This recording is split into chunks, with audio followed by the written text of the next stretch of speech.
So, good morning po sa ating lahat. Ah, Nag-umawi ulam tayo. Pero okay lang yan. Ah, Pakisabi sa katabi natin, ano ulam mo? Good morning. Amoy ulam. Hindi po.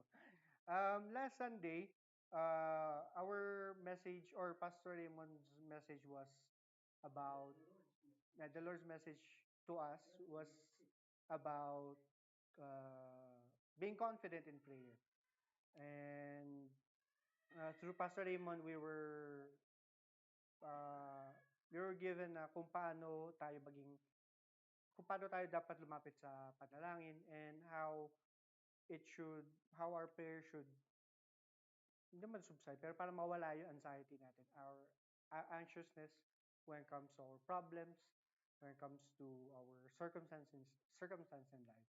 Now, I would like to parang continue yung message ni Pastor Raymond dun sa last Sunday and sasabitan ko yon with today's message. And our message for today it's titled His Providence, and it is found in Matthew chapter 14, verses 13 to 21. And if you know this story, this is the story about Jesus feeding the 5,000. Yan, para sabi ni Ramon kanina, kulang na lang tinapay, tas isda yung ano. So, although walang 5,000, it's just somehow, prito siya. So, yung dito is walang sinabi sa text kung pinrito ba. Pero somehow, let's just see yung context nung sa verse. Verse 14, this is wherein katatapos lang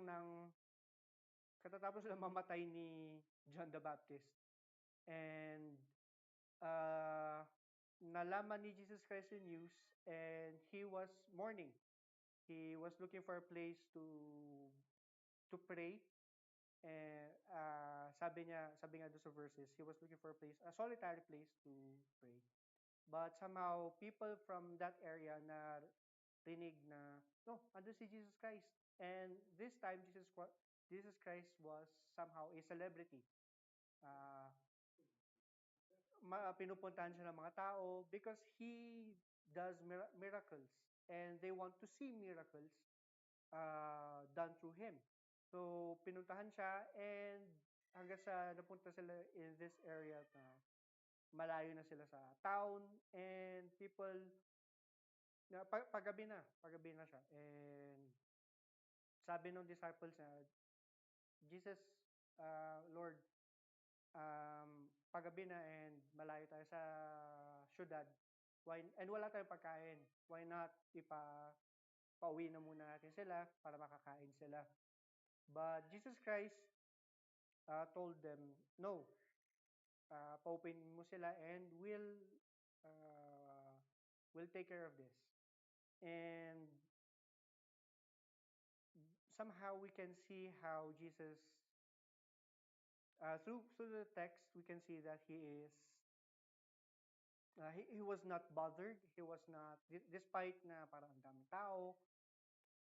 Siguro sa atin, makita tayo ng isang daang tao and hindi mo alam kung paano sila entertain, maligaga ka na, saan ka kukuha ng pagkain, saan mo sila paupuin. Like for example, in our situation here, for example, maraming pumunta and sabi natin nag-overflow na. We would be overwhelmed.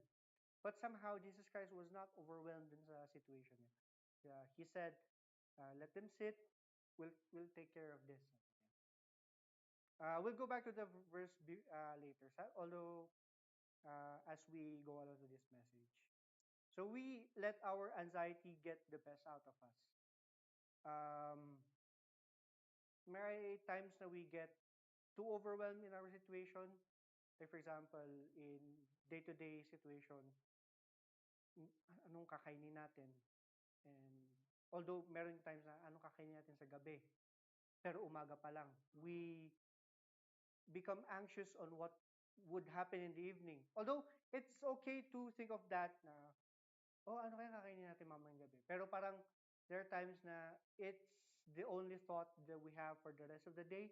We get anxious, we get irritated na, huwag mo ako kausapin, hindi ko alam kung anong kakain ko mamayang gabi. Hindi pa ako napagluto, di ko alam, hindi pa ako napag-grocery. So we become anxious, we become too overwhelmed on simple things. Although yes, syempre nakaka-overwhelm yung gutom. Pero somehow we forget that there is someone who would provide. Yun, Grab would provide. May voucher sila ngayon, pwede mong i-claim. So we let it take over, maroon us to an island of worry. Instantly, our minds develop plans to avert the situation or even solve it ourselves. Yung simpleng, shucks, ano kayo papambayad ko sa laundry ko? Mangutang ba ako? Ano kayo pang, ano, ano kayang, ano kaya papambayad ko sa upa? Ganon. Ano kaya papang, kailan darating yung sahod? So, yun, we become too overwhelmed with those things at the same time. Yes, that is a viable worry na we pero somehow sa sobrang sabi legit naman to worry na to, we let that legitimate worry take our whole lives wherein we forget that we have a big God, that we forget that someone would provide. Yun nga, last Sunday we've learned that in our prayer we should have confidence to approach God and lay it all down on Him. Na, Lord, this is my needs. This is what I need right now. This is what I need tomorrow. This is what we lay, and yung hindi yung nagtitipid pa tayo. Sabi nga ni Pastor Raymond na may iba na nahiya pa tayo na, ay hindi, Lord, siguro next time ko na to ibibigay sa'yo itong prayer na to. Pero, uh, pag pray tayo, somehow, wag natin tipidin din yung sarili natin na we give everything back to Him. We give the praise, we give the honor back to Him. Even our needs, our anxiousness, our problems back to Him. Because we know, hindi natin kaya yan eh. And si Lord na problema nun kung ibibigay natin sa kanya problema natin. And ang problema din natin is, binigay natin sa kanya yung problema natin, kinuha po ulit natin. Which is, it's funny, pero that's how we are in our lives. So, yun. Sorry, may PowerPoint pala ako. Nakalimutan ko. Sorry, PowerPoint. So yun, again, uh, we let our anxiety get the best of us. We let it take over, maroon us on island of worry. Instantly, our minds develop plans to avert the situation or even solve it ourselves. However, we forget something or we forget someone. We have forgotten the one who is the answer to our anxiety and problems. Due to our problems, we overlook the one who controls everything.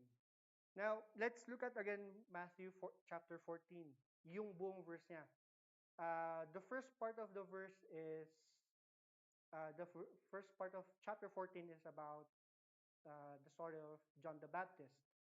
And as we go along, we see uh, the story when it comes to feeding the 5,000. Now, verses 22 until the end of chapter 14, this is where we can see Jesus Christ in control of everything. Ito na yung part na pumalaot sila. Actually, mga disciples pumalaot. And then, yung si Jesus Christ nagpaiwan kasi magpipray siya. And the disciples were caught in a storm. In the middle of the storm, they saw someone. Actually, sabi nila, parang they thought it was a ghost. And they panicked. Now, to cut the long story short, Jesus Christ calmed the storm, and everyone was amazed. Now, even the storms obey Him. So we can see that Jesus Christ is in control of everything. Now, tayo mga tao lang na we want to control everything, but we can't. There's this certain area of our lives na ito lang yung kaya mo kontrolin. Pero lahat, it's out of your hands. Yung out of our hands, anong gagawin natin? Tuliro na tayo. And we try to control it even harder. We forget na those parts of our lives that we can control, God is in control. God, God's hands is in there. Now, in the story of the feeding of the 5,000, we get reminded how our worries are nothing in comparison to His power. Now, to give us a background, 5,000 lalaki lang yung binilang dito, not including the women and the children. What if kung binilang yung women and children?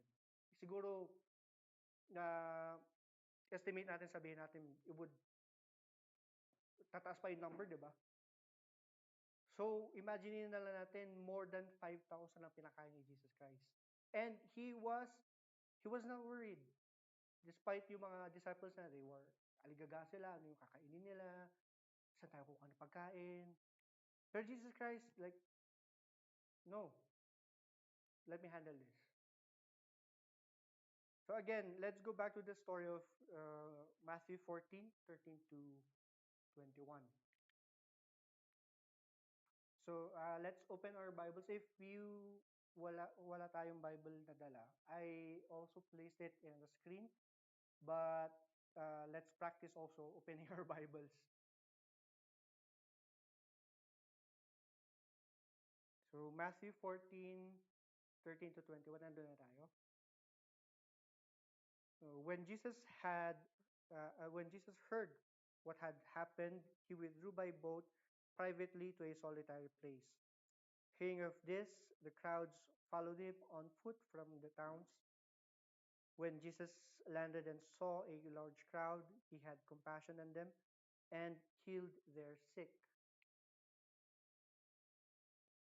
As evening approached, the disciples came to him and said, "This is a remote place, and it's already getting late. Send the crowds away so they can go to the villages and buy themselves some food." Verse 16, Jesus replied, "They do not need to go away. You give them something to eat." "We have here only 5 loaves of bread and 2 fish," they answered. "Bring them here to me," he said. So verse uh, verse 19, and he directed the people to sit down on the grass, taking the 5 loaves and the 2 fish, and looking up to heaven, he gave thanks and broke the loaves. Then he gave them to the disciples, and the disciples gave them to the people. They all ate and were satisfied, and the disciples picked up 12 basketfuls of broken pieces that were left over. The number of those who ate was about 5,000 men, besides women and children. May the reading of this word bless his holy name. Now, again, let's go back to Matthew 14:13 to 21. This is one story na consistent siya from Matthew, Mark, Luke, and John. Through my from April until May, ito kasi yung naging devotion ko, yung 4 Gospels. And ito yung isa naging consistent sa 4 Gospels na yun. And somehow, meron kasi yung mga binibili ng mga children's book. May bata daw na may dalang loaf of bread and a fish para daw baon niya. Tapos, yun nga daw, nagpapunta sila sa desert, tapos walang mabilhan ng pagkain. Itong batang to, siya yung lumapit daw kay Jesus Christ. Now, if we look at the scriptures, there was no mention of a kid. Somehow, it was just romanticized kasi para masabi na bata yung may dala ng pagkain and siya yung nag-offer. So, somehow on our Christian, when we look at the scriptures, let's not twist it. Hindi para maging ano, maganda siyang children's story. This is already a story. And this can be a children's story without the kid. On my part, as we read uh, the scriptures, I've realized na parang it was, yes, maganda siya pagbabasa ng mga bata. Pero pag as an adult, you realize na, ay, hindi pala ganun. Yung nabasa ko pala, hindi siya, it, it was, it was fantasized yun. Naging fantasy na lang siya. So, siguro, when we move forward, when we tell children's Bible stories, let's not twist them, let's not place, nagdala kasi yung bata ng ganito, para, let's make it as it is, and let's give this story as a way to see Jesus Christ as who he is as well. Na he took the loaf of bread and the fish and he provided for people. Not, yes, he may have used someone, God may have used someone na may nagdala ng pagkain, but it's not a kid, it's not someone adult or isang pamilya.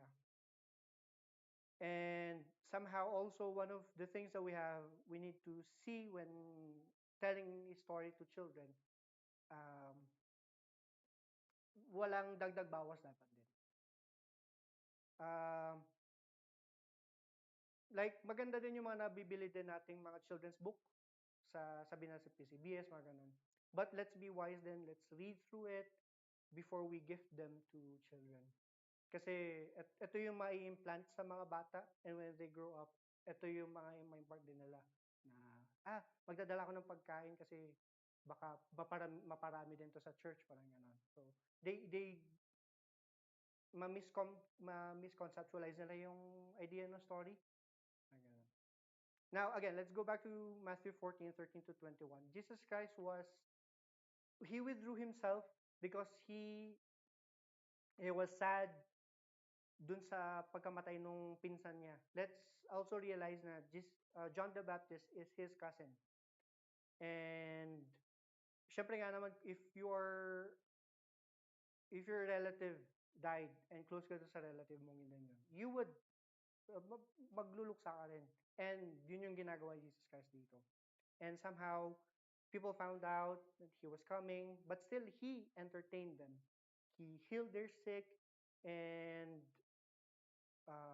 he even provided them food. And as we move along, ma-realize natin din na he was their providence in this situation. Not just the providence na he provided them food, but he is their providence. He healed them. He provided sanctuary sa kanila. The word providence kasi, it means uh, giving comfort, security, and uh, giving security, and you're well provided when we hear the word providence. And usually when we see the word providence, then we associate it to God himself, because he himself is the one who could give safety. He is the one who could satisfy us, and he is the one who could protect us from anything. Now, for this Sunday, as we look at this passage, we have three things that providence or God provided during this uh, during this story, and we can also look it up in our lives as well. We can see in our lives that these three things can be is true. So the first thing that providence provides is compassion. Yung sa first part pala nung verse, sabi niya, he withdrew himself to a solitary place, and then when he saw them, he had compassion, and he healed their sick. So ganun si Jesus Christ when he saw these lost souls, he had compassion. He had love in his eyes na, okay, hindi niya tinaboy yung mga tao na, okay, I'm sad, kailangan ko muna magluksa, hindi ko kayo entertain. Hindi siya yung ganun eh. He was still sad at this moment, but he entertained them. He healed their sick. At the same time, he ministered to us. He ministered to them. Usually kasi sa atin din, although, yes, it's okay for us to withdraw ourselves and be sad, we withdraw ourselves to our solitary place and yun, yung ramdamin natin yung lungkot natin. Pero meron yung instance na sa sobrang lungkot natin, we are blinded with our sadness and we don't entertain people na who are needed help then. Like for example, people who need ministering to, who need uh, we call this, who need the word of God. And nilapit ni Lord yung taong yun sa'yo kasi God knows you would be used to work in that person's life. Pero somehow, due to our sadness, due to our depression, we we neglect our calling to minister to others. We neglect our calling to share the gospel to others. Kasi nga, hindi, malungkot ako eh. Maintindihan naman ni Lord yun eh. We can see here in Matthew 14, Jesus Christ he was sad, but he still worked. But until the work was finished, doon lang niya, doon lang siya nag-withdraw to pray. Until the work was done, that was the moment he prayed and communed with God. And this is somehow a lesson din sa atin. Uh, let's not let's not be overwhelmed with our emotions. Yes, meron yung mga tao ngayon na yes, your emotions are valid. You can be sad, you can be angry, but yes, you need to be sensitive then with the presence of God with others. You need to be sensitive na okay, this person needs Christ. He needs comforting them. And God gave that person to you. Anong gagawin mo? Papagtabuyan mo siya? Hindi. Kailangan ko muna magluksa. No. Our calling is let's let's be let's minister to them. Let's be happy to those who are happy. Let's mourn to those who are mourn. Uh, malala ko last week kasi I was invited to a wedding. Best friend ko kinasal na siya. And kaming tatlo kasi kami magbe-best friend nung college. So, kaming dalawa na invite, we were having fun. We we enjoyed yung wedding. Tapos during nung umalis na kami, sabi nung kaibigan ko kasi pastor siya in another church. Sabi niya, Dave, okay lang ba kung punta, kasi may usapan kami, magkakape muna kami before umuwi. Before tayo magkape, sabi niya, pwede munang punta tayo sa St. Peter, sabi niya. May namatay kasi yung mother nung friend ko nung college. Tapos sabi ko, sige, okay lang, punta tayo doon, mag-minister tayo sa kanila. And nakita ko from joyful yung mood namin dalawa. Hindi naman nag-iyakan kami ganun. We somehow became one with the people who were mourning. Uh, we, uh, we joined in their mourning. And at the same time, we ministered to them. And at the end of the night, nagkaroon kami ng konting usapan lang nung best friend ko, sabi niya. Para ang bilis nag-shift ng mood natin. Para ang bilis nag-shift ng calling din natin, sabi niya. Para this is how life of being a pastor is, sabi din niya. One moment, tinawag ka sa kasal, you're being joyful with them. One moment, nasa lamay ka na. You're mourning with them. So, ganun ang isang buhay ng isang Kristiyano na we mourn with those who mourn, we laugh with those who laugh. And in that way, we can minister to them, we can become a beacon of hope to people who are mourning them, and we can become salt and light to others then. Now, in First Peter chapter 5, nawala siya. In First Peter chapter 5, verse 7, cast your anxiety on him because he cares for you. Now, this is a real profound verse kasi at the end, he says he cares for you. Hindi lang siya sinabi na cast your anxiety on him and tapos na.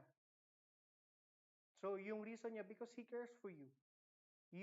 There is someone whom you can give everything to, your problems to, because that person loves you and wants you to be uh, in commune with him. He cares for you. And katulad din ng example ni Pastor Raymond no last Sunday, our anxiety blinds us from everything that is beyond us.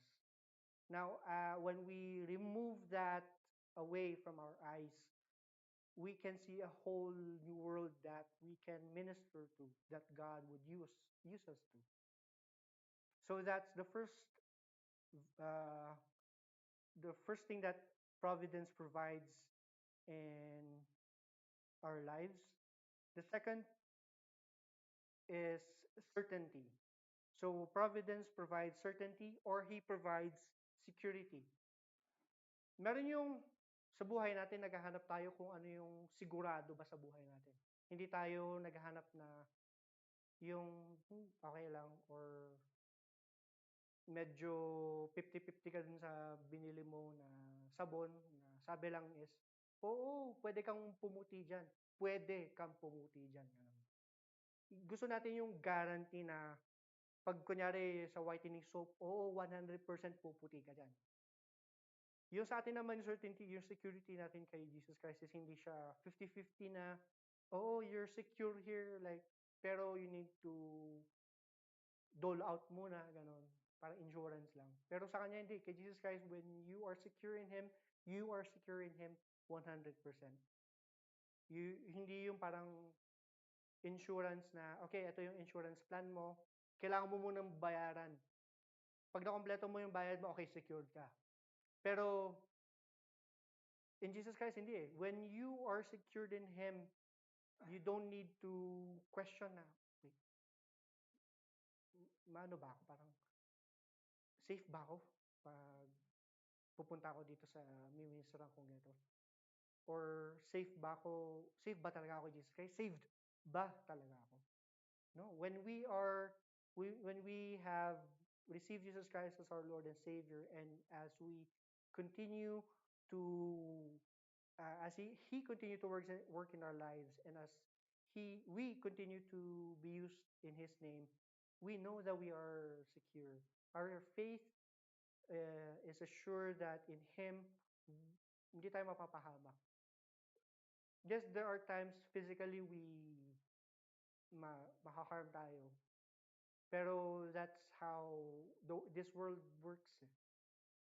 There na there would be accidents, there would be sometimes na matatapilok ka ganun or mahuhulog ka. But his assurance is that you would be safe through and through. When syempre for example, if you die, your assurance is that you would go to heaven. Hindi yung parang namatay ka, you still question my world after this ba? Is the universe, yun yung mga tao ngayon eh. Like, the universe doesn't allow. Somehow, as Christians, let's not buy into those things.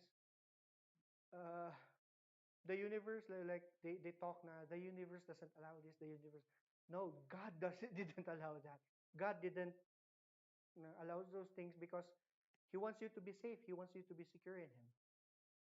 Now, in Psalm 52, verse 22, it says, cast your cares on the Lord and He will sustain you. He will never let the righteous fall. Now, in this verse, we can see that He says that He will sustain us. He will provide everything. And we've also, if we can recall last Sunday's message then that uh, eh, last Sunday we can recall that if we give everything to Him, He will surely sustain us. Our needs will be met, and that's what Matthew 6:33 says, di ba? Um, ano sabi Matthew 6:33?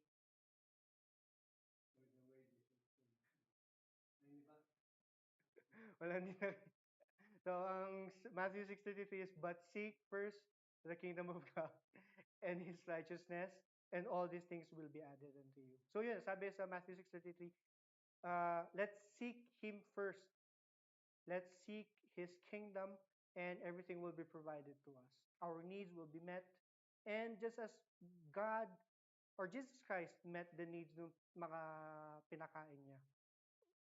Isipin nyo lang yun, 5 loaves and 2 fish lang yung binigay sa kay Jesus Christ. But it multiplied.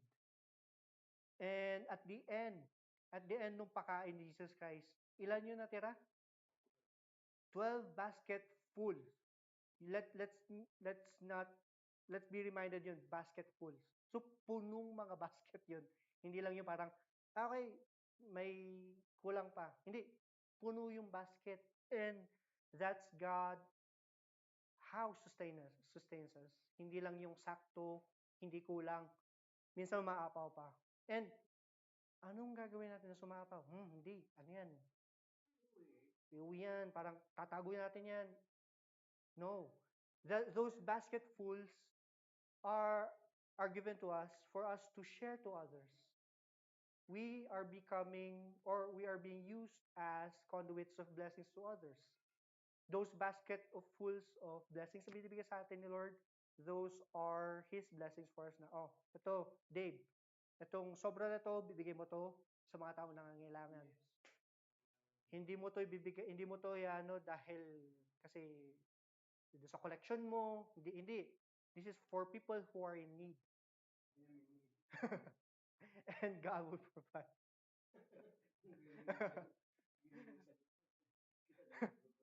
Pero yun, when we are being blessed by God, let's be aware then with, wait, may pasobra si Lord.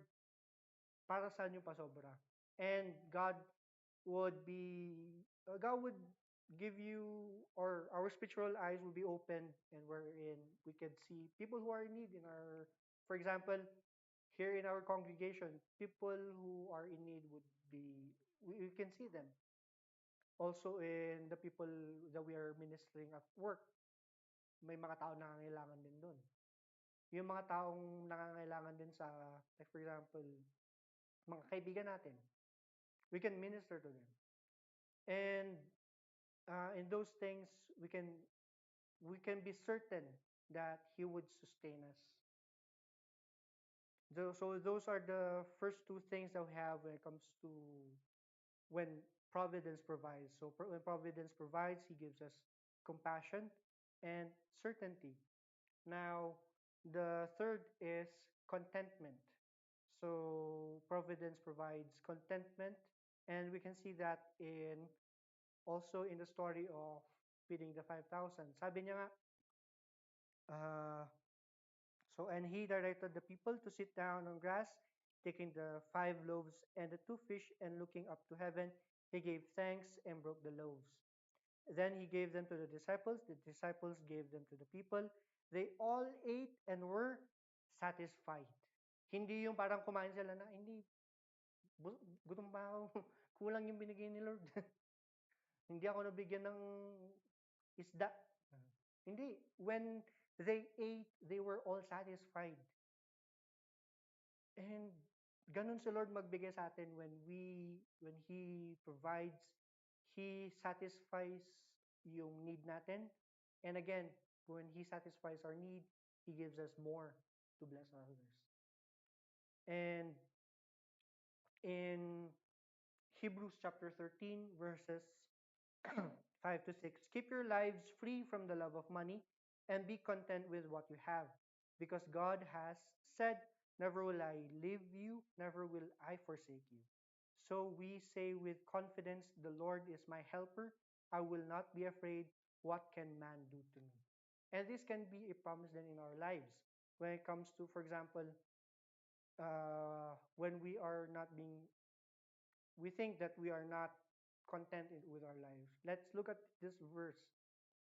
Bakit di ako content? Like, do we want more money? Do we want more food? Do we want more clothes? Ano ba yung, right now, what is your need? And kung na-meet naman yung need mo, let's question ourselves then, why do you need more? Do you need more kasi, hindi kasi, I'm saving for this eh. Or do you need more kasi hindi kasi, kailangan ko eh. Kailangan ko ng mas maraming pera. Kasi mas maraming pera, I'm safe with more money. Let's also, let's keep in mind, meron yung parable ni Jesus Christ, yung parable of the rich man. He says na, okay, magtatayo ako ng malaking barn, and mag-imba ko ng maraming maraming, yung harvest ko, lalagay ko lahat doon. And I will eat, marry, and be joyful with my life. Pero hindi din natin alam, sabi ni Lord, ayun, bukas din kukunin kita. So, hindi din natin alam kung kailan tayo kukunin ni Lord. Yeah, it's not that I'm saying na hindi maganda mag-save, hindi maganda mag-imbak. Pero, let's keep in mind then, let's be content then with what we have. Like, for example, meron yung, for example, okay lang yung maging meticuloso sa payslip pa, yung parang, ay, daming tax, ganito, bayaran sa, kailangan bayaran yun. Pero meron yung iba, feeling nila na daya sila na, hindi, kulang, nabawasan ako ng geto. Nag-OT ako ng getong araw eh. Pero dapat, yung parang feeling nila daya sila, ganun. Meron yung isang cowork ko, gusto ko yung mindset niya na parang nakuha niya yung pay niya, chinek niya yung payslip niya, may anomaly, tinanong lang niya, tapos na-explain na maayos na, kasi geto may nangyari. Nung na-explain na maayos, okay, she lets it go. Parang, si Lord ang bahala doon. Meron kasi iba na parang they dispute it na hindi, i-raise natin to sa higher ups. Kailangan malaman na ninakaw yung pera ko. Ganun. Parang, wait, what? May discrepancy lang for few pesos. Yes, I know, few pesos lang. Pero, if malaki naman yung Diyos mo, bakit mo pa hahabulin yung ganong kalaking pera? Like, God, that's not already in your hands. Si Lord ang bahala doon. Yun yung mga bagay sa buhay natin na it's out of our control and we just have to let it go. And yes, what can man do to me? Ano magagawa ng tao sa akin? Yes, they can, yes, they can kill the flesh. But what can they do with my soul? Pagmamayari siya ng Panginoon. So, that's how providence provides in our lives. So, providence provides compassion. He also provides certainty, and he provides contentment. Now, as we conclude this Sunday's message, let's open our Bibles to Psalm 33, 13 to 22. This is actually one magandang songs ni David.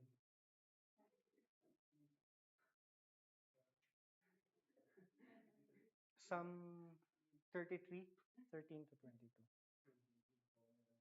22. David Pomeranz.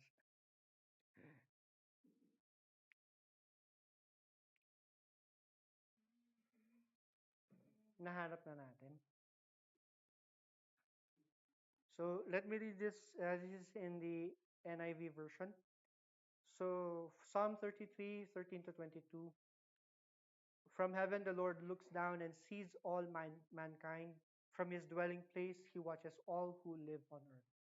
He who forms the hearts of all, who considers everything they do. No king is saved by the size of his army.